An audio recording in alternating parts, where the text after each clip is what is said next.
북한 당국은 우리에게는 생수가 하나의 생활 필수품이 됐는데요.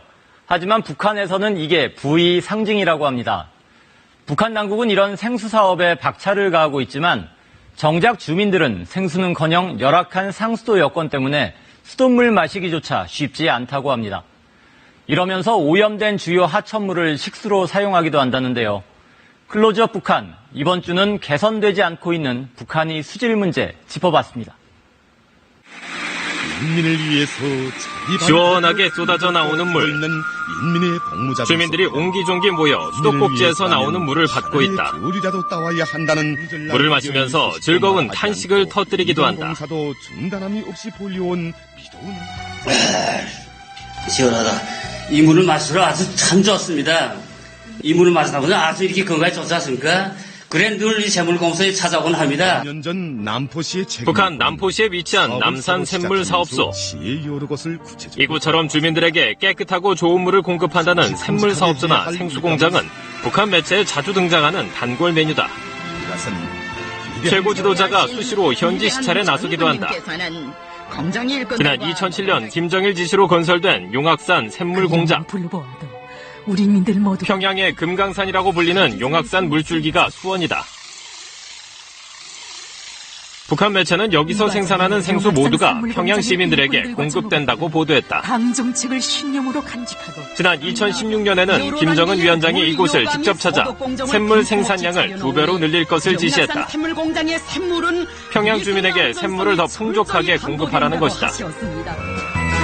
인민들에게 샘물을 공급해주는 문제는 인민성에 관한 문제이며 우리나라 사회주의 제도의 우월성을 과시하기 위한 중요한 사업이라는 것이 북한 전역에선 최근 이렇듯 생수 공장을 새로 짓거나 생수 생산 능력을 확대하는 사업이 한창이다.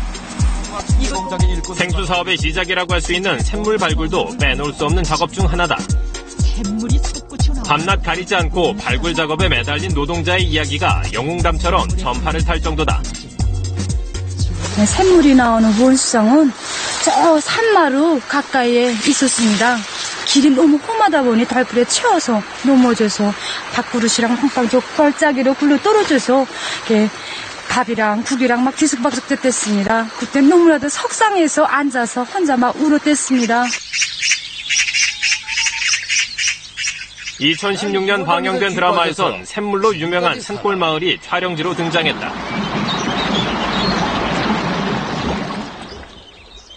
야, 물맛이 참 좋습니다. 그래.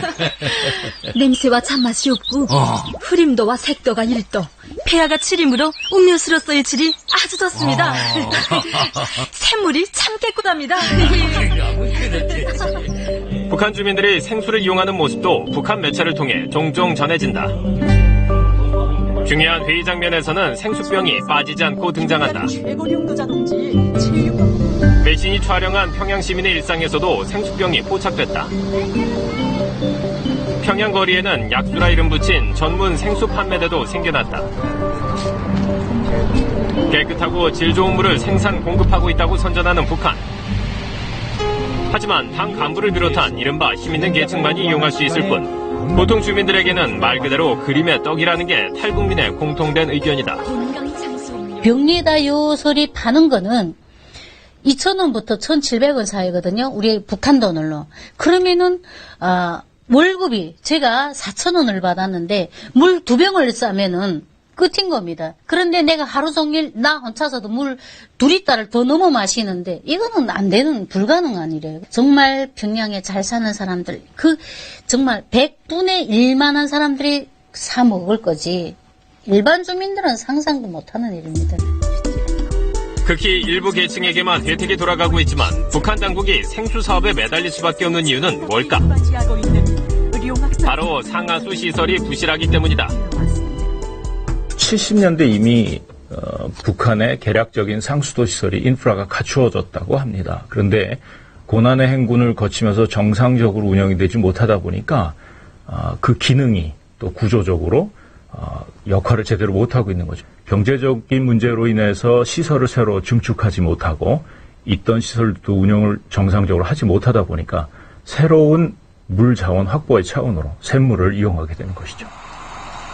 만성적인 경제난과 전력난을 겪으며 상수도를 개보수할 여력이 없었던 북한. 아직도 지하수나 강물을 그대로 사용하고 중요 시설조차 제한급수를 하는 등 물 공급은 여전히 열악하기만 하다.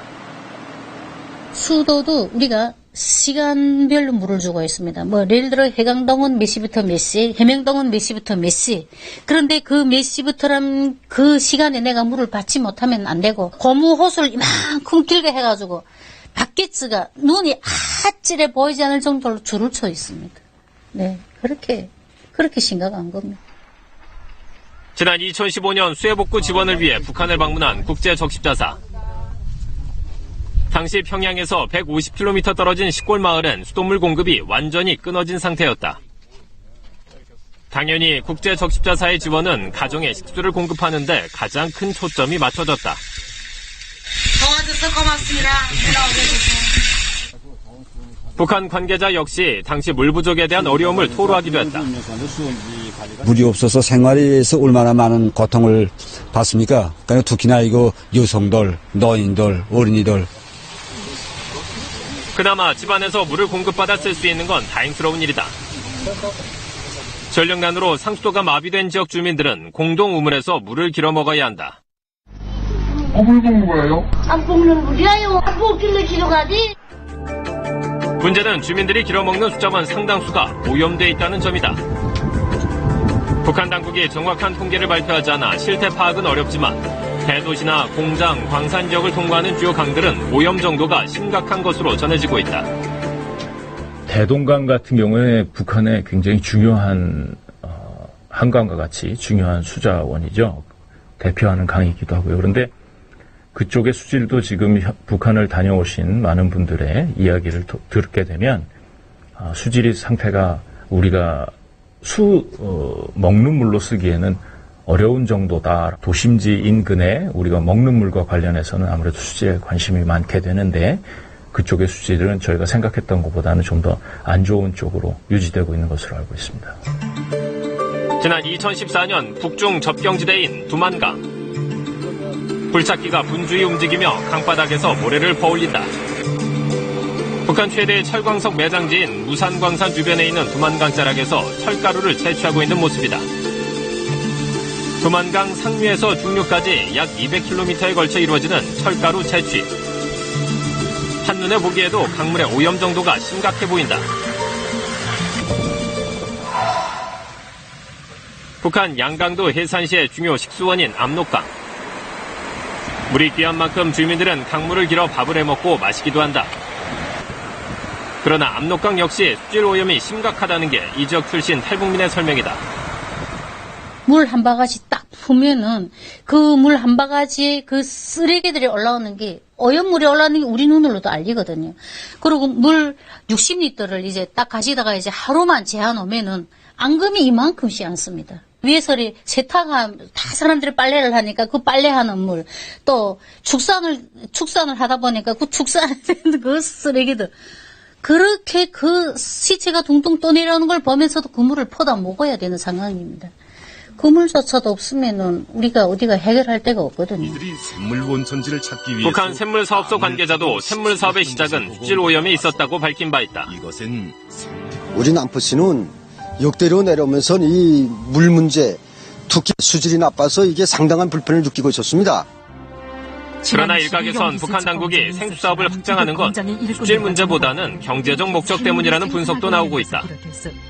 북한이 수질이 좋지 않아가지고 생수를 통해서 대체하는 측면도 있지만 그보다는 오히려 경제적 측면이 더 강하다고 하겠습니다. 한편에서는 국제사회 대북 제재로 인해 북한이 실제 수출을 통해서 외화를 벌 수 있는 게 매우 한계가 있기 때문에 이런 생수 부분은 대북 제재와 관계없이 수출을 통해서 외화를 벌 수 있는 좋은 하나의 사업으로 보고 생수 사업을 육성하고 있지 않나 분석됩니다. 지난 3월 대한민국 예술단의 평양 공연을 위해 북측 통일각에서 열린 남북실무회담. 그 자리에도 북한은 자신들의 생수를 자리에 가져다 놓았다. 지난 5월 풍계리 핵실험장 폐기당 초청된 외신 기자들에게도 북한 생수가 제공됐다. 실제 2000년대 초 우리나라에도 금강산 샘물이 일시적으로 수입 판매됐고 중국은 현재도 북한 생수를 수입하고 있는 것으로 알려져 있다. 우리나라에서도 물 자원을 보호하고 물을 합리적으로 이용하기 위한 사업이 적극 추진되고 있습니다. 최근까지도 북한 당국은 매체를 통해 물 관리가 잘 되고 있음은 물론 국제기구와의 협력 사업도 이루어지고 있다고 주장하고 있다. 그러면서 자연스럽게 자신들의 샘물 사업도 부각시키고 있다. 샘물 사업이 잘 진행되고 있다고 주장하지만 주민 대부분은 그런 혜택을 전혀 입지 못하고 있는 북한. 전문가들은 북한 당국이 이런 구조적 모순을 해결하지 못하면 결국 주민들의 생명이 위협받을 수도 있다고 말한다. 당국이 대책 마련에 적극 나서야 한다는 주장이 나오는 이유다.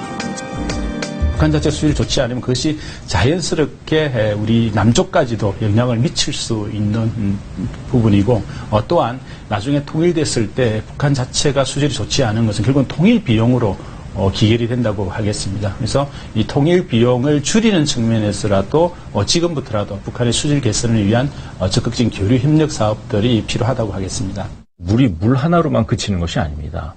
물을 이용을 해서 주민의 어떤 삶의 질을 높이고 사회 제도의 안정화를 이끄는 것도 있지만 물이라는 재화를 잘 자원을 다스리게 되면 경제와도 직접적인 관련이 있기 때문에 북한과 남한이 물이라는 그 주제를 놓고 또 다른 형태의 테이블을 빨리 만들어야 될 필요가 있다고 보여집니다.